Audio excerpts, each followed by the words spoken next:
खबरों पर नजर डालेंगे। शुरुआत इस वक्त की अहम खबर से आपको बता दें, दिल्ली से एक बड़ी खबर आ रही है, वो ये कि विष्णुदेव साय, धर्मलाल कौशिक को बड़ी जिम्मेदारी दी गई है।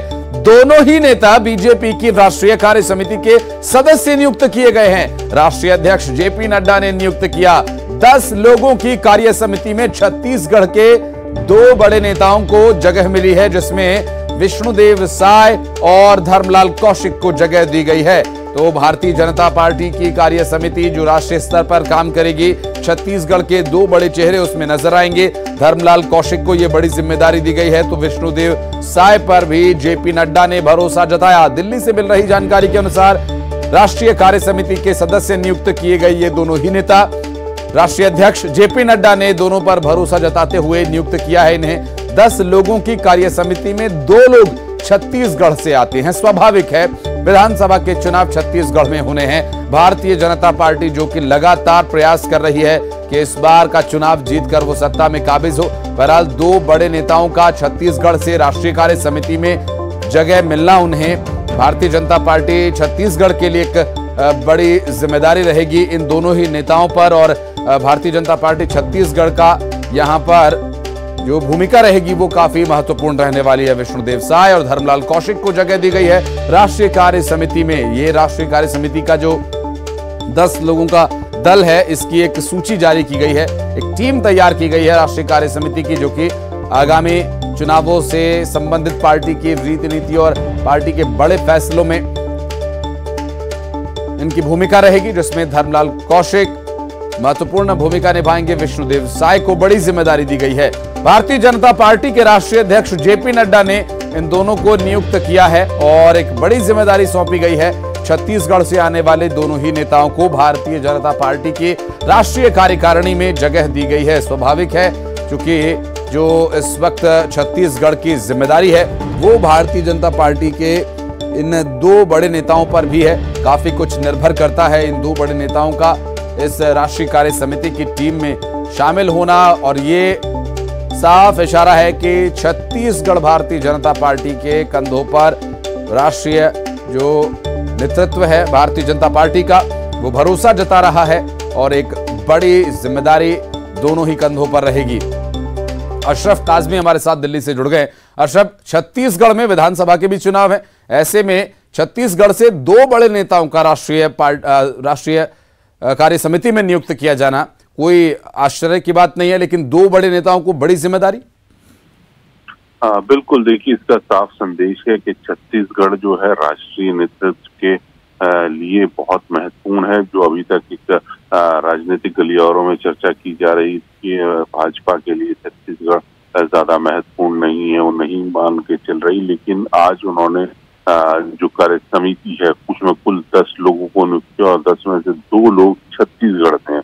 तो एक संदेश साफ देना चाहा है कि छत्तीसगढ़ भाजपा के लिए बहुत महत्वपूर्ण है और उसके जीतने के लिए, चुनाव जीतने के लिए भाजपा कोई कोर कसर नहीं छोड़ेगी। और ये बात उन्होंने यहाँ पर 2 विष्णुदेव साय और धर्मलाल कौशिक जो अपनी राष्ट्रीय कार्य समिति में जगह देकर साबित किया है। विष्णुदेव साय को पहले भी जिम्मेदारी दी गई थी, वो प्रदेश अध्यक्ष बनाए गए थे। धर्मलाल कौशिक का नेता प्रतिपक्ष थे। दोनों महत्वपूर्ण जिम्मेदारी दोनों लोगों ने अदा की हैं और अब उनको राष्ट्रीय कार्य समिति में जगह देकर भाजपा के राष्ट्रीय नेतृत्व ने एक संदेश दिया है कि भाजपा छत्तीसगढ़ को लेकर बहुत गंभीर है और चुनाव जीतने के लिए हर संभव कदम उठाएगी। निश्चित रूप से। और अशरफ, एक बात और यहाँ पर स्वाभाविक होती है पूछना, क्या कोई भूमिका में बदलाव होगा या जिस तरह से ये लोग छत्तीसगढ़ में रहकर अब तक जिम्मेदारी संभाल रहे थे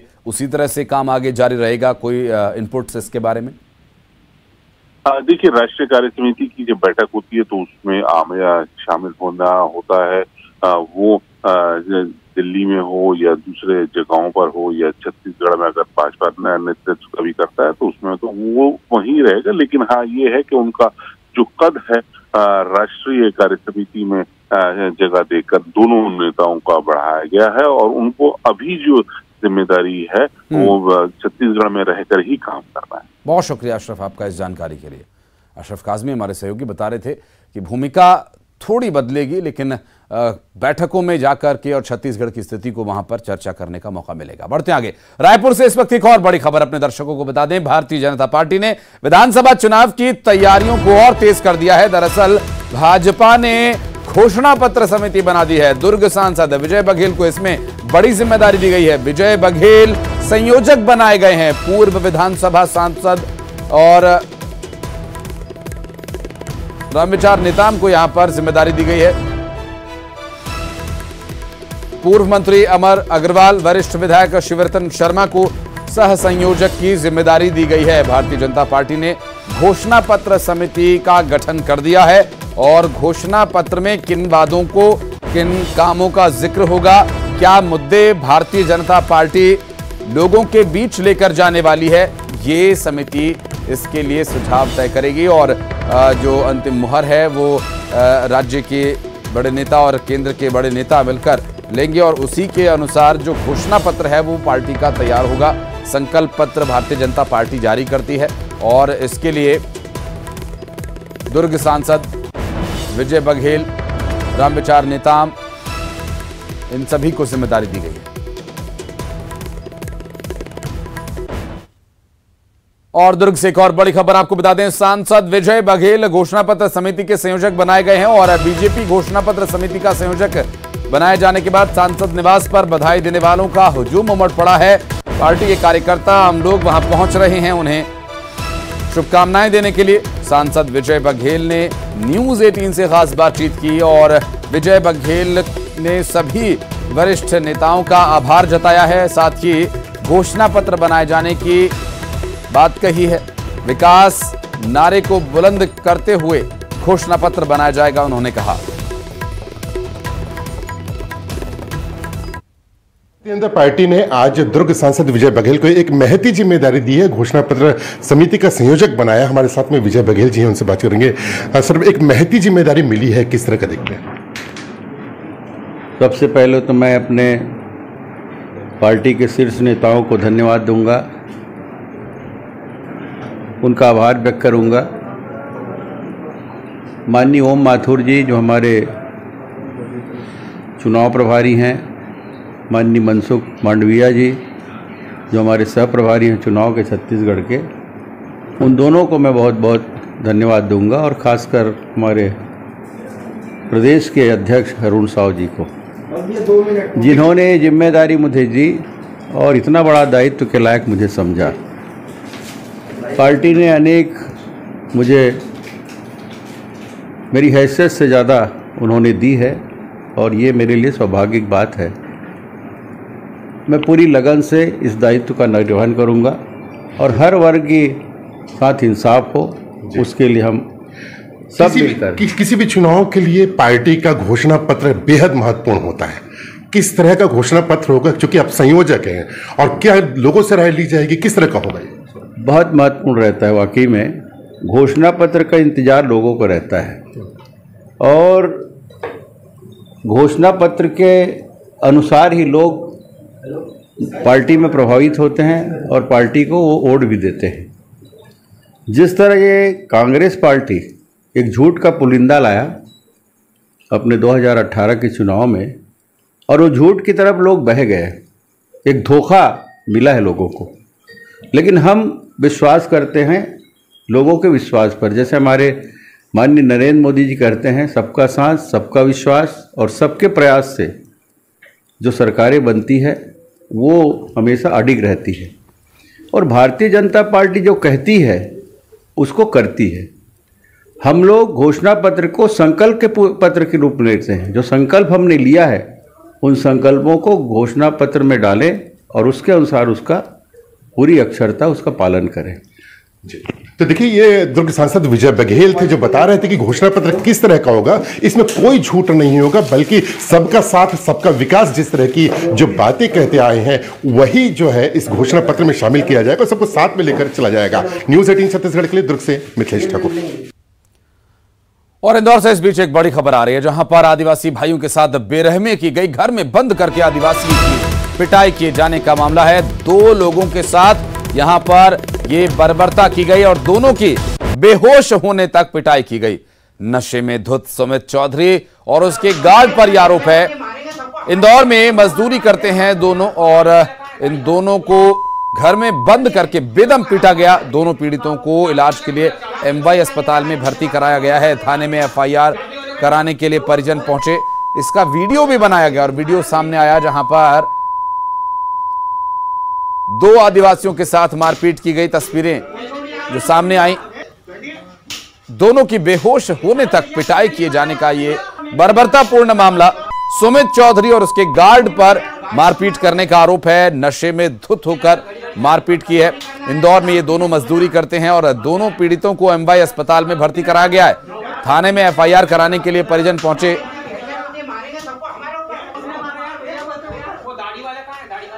ये इंदौर से तस्वीरें सामने आई बर्बरतापूर्ण रवैये की, जिसमें आरोप लगा है सुमित चौधरी और उसके गार्ड पर। इधर से आ रहे थे हम, गाड़ी गिर गई थी हमारी, तो हम खड़ी कर रहे थे तो भैया ने गाली दी, सिगरेटे ने, और मैंने भी गाली दी। तो इसने पत्थर उठा के उलट मार दी मेरे को। तो वहाँ से मेरे को गाड़ी बिठा के ले गए और वहाँ जाके ले जाके मारा मेरे को। और पूछता है कि आदिवासी समाज से है? तो मैंने बोला हाँ, ऐसी ऐसी घटना हुई हमारे साथ में। 9 बजे की बात है, रात को 9 बजे की। क्या बोल के मारा?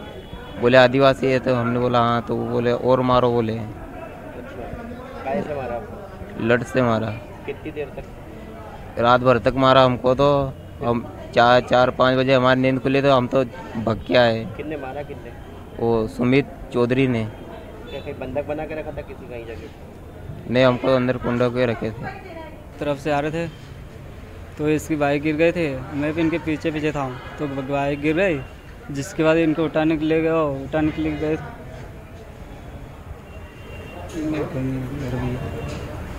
बोल जो भी हुआ बता बहुत बोलना। क्या हुआ था? किसने मारा था? किसने मारा बता? वो सुमित ही हैं। राव का है। पुराना विवाद है क्या तुम्हारा? नहीं नहीं क्या बंदर बना के मारा? हाँ, बंदर बना के मारा। कितने लोग थे? 6 लोग थे। मेरे को 6 लोगों ने मारा। मैं इसको छुड़ाने के लिए गया था तो मेरे को भी बहुत मारा। मैं तो कल ही गांव से आया था, फिर भी बहुत मारा। इस बेहोश कर दिया मार मार के इसको। और मैं इसको 5 बजे नींद खुली थी, इसको लेके भाग के आया हूँ। और ग्वालियर के भितरवार थाना इलाके में दबंगों ने आदिवासियों के साथ मारपीट की और जमीन हड़पने के लिए गोहिंदा गांव में बंदूक के बट से बदमाशों ने आदिवासियों को मारा। घटना का वीडियो भी सामने आया और उधर पीड़ितों ने भितरवार थाने में शिकायत दी है। पुलिस ने नानू तिवारी सहित 5 लोगों पर केस दर्ज किया है। भितरवार थाना क्षेत्र में आदिवासियों के साथ मारपीट का यह मामला कारण बताया जा रहा है जमीन हड़पना। जमीनी विवाद को लेकर ये कारण सामने आया। दरअसल जमीन हड़पने के लिए गोहिंदा गांव में बंदूक के बट से बदमाशों ने आदिवासियों के साथ मारपीट की और इस पूरी घटना का एक वीडियो भी सामने आया और उधर पीड़ितों ने भितरवार थाने में इसकी शिकायत दी है। पुलिस ने नानू तिवारी सहित 5 लोगों पर केस दर्ज कर लिया है। के जमीनी विवाद अलग है, इसमें उसका बताना था कि कल उनसे मारपीट की गई, तो उसमें प्रकरण आदिवासियों की तरफ से पंजीबद्ध किया गया है आरोपी के खिलाफ में। लेकिन इनका पूर्व से विवाद चल रहा है, जमीन का विवाद है। जो आरोपी पक्ष है उसके पास जमीन के कागज हैं और इनका क्लेम है कि इनको पट्टे की जमीन मिली थी। तो चूंकि कल मारपीट की बात आई थी तो उसमें प्रकरण पंजीबद्ध किया।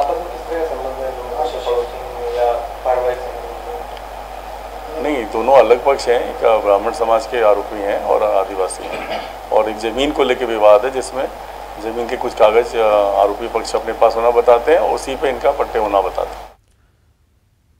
तो वहीं बुरहानपुर में एक शख्स की लाठी डंडों से पीट पीट कर हत्या कर दी गई। मारपीट का एक वीडियो भी सामने आया और इस पूरी वारदात के बाद गुस्साए परिजनों ने लालबाग थाने का घेराव कर दिया। परिजनों ने जल्द आरोपियों की गिरफ्तारी और कठोर कार्रवाई किए जाने की मांग की है। दरअसल एक दिन पहले अमर सारवान नाम के एक हुंडे और उसके सहयोगियों ने आपसी रंजिश के चलते राजेश ताड़े नाम के व्यक्ति की लाठी और डंडों से पीट पीट कर हत्या कर दी थी। मामला एसपी के संज्ञान में आने के बाद एसपी ने थानेदार दिलीप देवड़ा को निलंबित कर दिया और परिजनों को जांच और आरोपियों की जल्द गिरफ्तारी का आश्वासन देकर मामला किसी तरह से शांत कराया गया। इसमें मारपीट का वीडियो जो सामने आया है उसके आधार पर भी जांच की जाएगी। बुरहानपुर से ये पूरा घटनाक्रम सामने आया जहां पर लाठी और डंडों से पीट पीट कर एक शख्स की हत्या कर दी गई। एक दूर से वीडियो निकाला गया इसका और इसके बाद परिजनों में स्वाभाविक रूप से काफी गुस्सा है। बुरहानपुर से ये वीडियो सामने आया पूरा घटनाक्रम, जहां पुलिस अब कार्रवाई कर रही है। पीट कर एक शख्स की हत्या कर दी गई। परिजनों का आक्रोश है और दोषियों के खिलाफ सख्त कार्रवाई किए जाने की मांग परिजन कर रहे हैं। जो कल घटनाक्रम हुआ है जिसके अंदर अमर सारवान करके जो गुंडा था उसके द्वारा एक राजेश ताड़े की बेरहमी से मारपीट की गई और इंटरनल चोटों की वजह से हैमरेज होकर उसकी डेथ हो गई है। उसमें 302 का मामला कायम कर लिया गया है और पुलिस आरोपियों की तलाश कर रही है। जल्दी उनको गिरफ्तार करके और कोर्ट में पेश किया जाएगा। परिजनों ने जो थाने पे आए थे उनको पुलिस ने समझाइश देकर अभी जो है वो अंतिम क्रिया के लिए। और बलरामपुर से एक और बड़ी खबर आ रही है, जहां दो ट्रक्स की आमने सामने से भिड़ंत हो गई। दोनों ड्राइवर्स गंभीर रूप से घायल बताए जा रहे हैं। नेशनल हाईवे 343 यानी राष्ट्रीय राजमार्ग 343 के दलधुआ गांव के पास ये दुर्घटना हुई और दोनों वाहनों की टक्कर के बाद वहां जाम की स्थिति उत्पन्न हो गई। मौके पर यातायात हाईवे पेट्रोलिंग टीम जाम को खुलवाकर यातायात को बहाल करने के प्रयास में जुटी हुई है। और आपको बता दें कि NH 343 पर हुए इस हादसे के बाद घायल हुए दोनों ही ड्राइवर्स को अस्पताल में भर्ती कराया गया है इलाज के लिए। और टक्कर कैसे हुई, क्या कोई लापरवाही थी या कोई और कारण, इस पर अभी जानकारी नहीं मिल पाई है। और अब बात मौसम की, जहां छत्तीसगढ़ में आज भी बारिश के आसार बन रहे हैं। कई जगहों पर गरज चमक के साथ बारिश होने की संभावना जताई गई है। पूर्वानुमान मौसम विभाग की तरफ से लगाया गया है। एक दो जगहों पर बिजली गिरने की भी आशंका है, तो इसके लिए भी पूर्वानुमान जाहिर किया गया। तापमान में बढ़ोतरी की भी संभावना जताई गई है। विरोधाभास मौसम का यहां देखने को मिल रहा है, जहां बारिश के साथ साथ मौसम में गर्माहट भी बढ़ सकती है और इसके लिए एक दो जगहों पर बारिश के साथ साथ बिजली गिरने की भी संभावना जाहिर की गई है।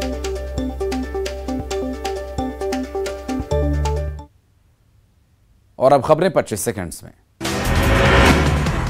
तेलंगाना में गरजे पीएम मोदी।